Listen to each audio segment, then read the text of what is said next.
রাধে রাধে। আবার বসে পড়লাম, সামনেই ঝুলন পূর্ণিমা। তা আমি সৌভাগ্যবান যে আমি এই রকম লীলা কথাগুলো আপনাদের সামনে তুলে ধরতে পারছি এবং আপনারা তার পক্ষে আমাকে সমর্থন করছেন। তাই এবারের মতো আপনারা আমাকে সমর্থন করবেন এবং কৃপা করে সম্পূর্ণ ভিডিওটি না টেনে দেখবেন। তাই চলুন মানস আমরা বৃন্দাবনে যাই এবং বৃন্দাবনে লীলাস কথা আস্বাদন করি। দোলে চ দোল গোবিন্দ, চাপে চ মধুসূদন, রাতে চ বামন কৃষ্ণ, পুনর্জন্ম না বিদ্যতে। দোলে আমার দোল গোবিন্দ দোল খায়, আর চাপে অর্থাৎ নৌকা বিলাসে আমার শ্রীরাধিকার সঙ্গে বিলাস করে, আর রথের সময় আমার গোবিন্দ বামন রূপে আসেন। এই তিনটি যারা দেখেন, এই তিনটি দেখলে আর দ্বিতীয়বার কিন্তু তার এই ধরাধামে আসতে হয় না। তাই এই যে আমরা ঝুলনের কথা বলতে যাচ্ছি, ঝুলনের আবিধানিক অর্থ দোল, দোলন বা ঝুলে থাকা। এখন এই যে ঝুলে থাকা, এই ঝুলন পূর্ণিমা, এই ঝুলন পূর্ণিমা হয় শ্রাবণ মাসে শুক্ল একাদশী থেকে এবং শেষ হয় পূর্ণিমা। এই রকম আমাদের বেশ কিছু মাসের পূর্ণিমা আমাদের উল্লেখযোগ্য, যেমন বৈশাখ মাসে বুদ্ধ পূর্ণিমা, জ্যৈষ্ঠ মাসে স্নান যাত্রা, আষাঢ় মাসে গুরু পূর্ণিমা, শ্রাবণ মাসে যে অনুষ্ঠান হচ্ছে অর্থাৎ ঝুলন পূর্ণিমা, ভাদ্র মাসে ভদ্রাবতী পূর্ণিমা, আশ্বিন মাসে কোজাগরী লক্ষ্মী পুজো, কার্তিক মাসে আমাদের সেই মহারাস এবং ফাল্গুন মাসে দোল।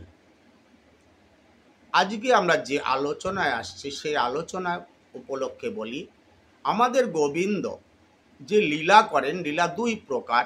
একটা হচ্ছে সম্ভোগ লীলা, আরেকটা হচ্ছে বিপ্রলম্ভ লীলা। সম্ভোগ লীলা যেটির সঙ্গে আমার গোবিন্দ সংযুক্ত থাকেন, অর্থাৎ গোবিন্দের সঙ্গে রাধারানী যুক্ত থাকেন, সেটা হচ্ছে সম্ভোগ লীলা। আর যেটার মধ্যে আমার গোবিন্দ থাকে না, গোবিন্দ বিচ্ছেদ হয়, সেই অনুষ্ঠান, সেই লীলাগুলি হচ্ছে বিপ্রলম্ভ লীলা। এখন লীলা বিষয়টি একটু বলা যাক। লীলা আমরা মানব জীবনও যে ঘটনাগুলি করি সেটা হচ্ছে আত্মসুখের জন্য, এবং সেটা প্রাকৃত দেহ হয়ে থাকে, এবং এই লীলা কিন্তু ক্ষণস্থায়ী, এবং এই লীলার জন্য দুটি দেহ দরকার। এখন এই মানব লীলার সঙ্গে যদি আমরা দেবলীলা বা ভগবান লীলার সঙ্গে তুলনা করি, দুটো কিন্তু সম্পূর্ণ ভিন্ন ধরনের। গোবিন্দ যে লীলা করে সেগুলি আনন্দ দেওয়ার জন্য এবং আনন্দ বর্ধনের জন্য, তারই অংশ, তারই সত্তা থেকে সৃষ্ট লাদিনী অংশ থেকে রাধারানী, তাকে নিয়ে তিনি লীলা করেন। এই লীলা অপ্রাকৃত। এই লীলার সাধারণত দুটি দেহ দেখলেও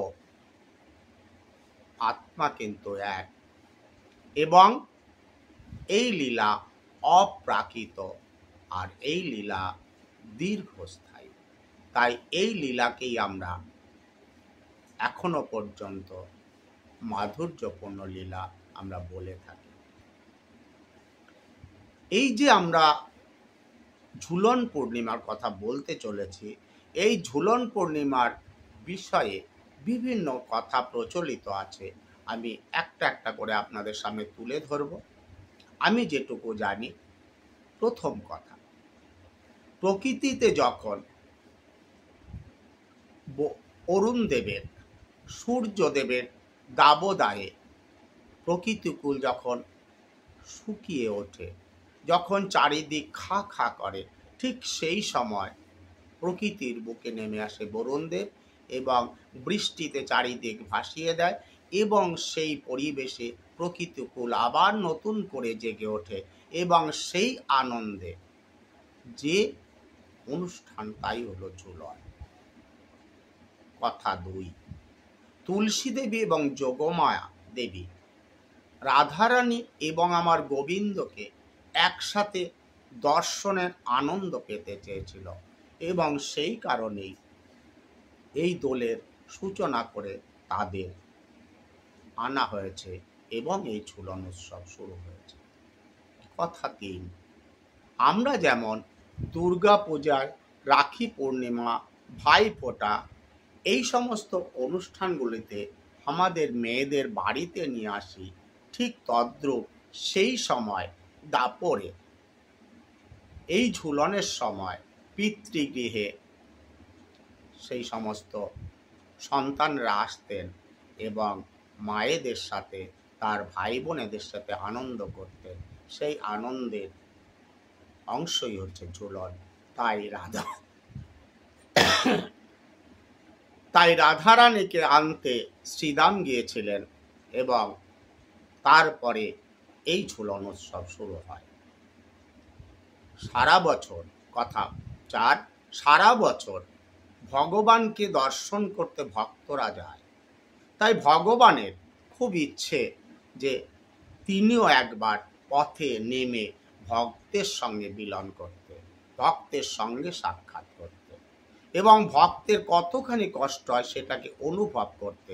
তাই তিনিও পথে নেমে পড়েন এবং সেই উৎসব হচ্ছে ঝুলন পূর্ণিমা।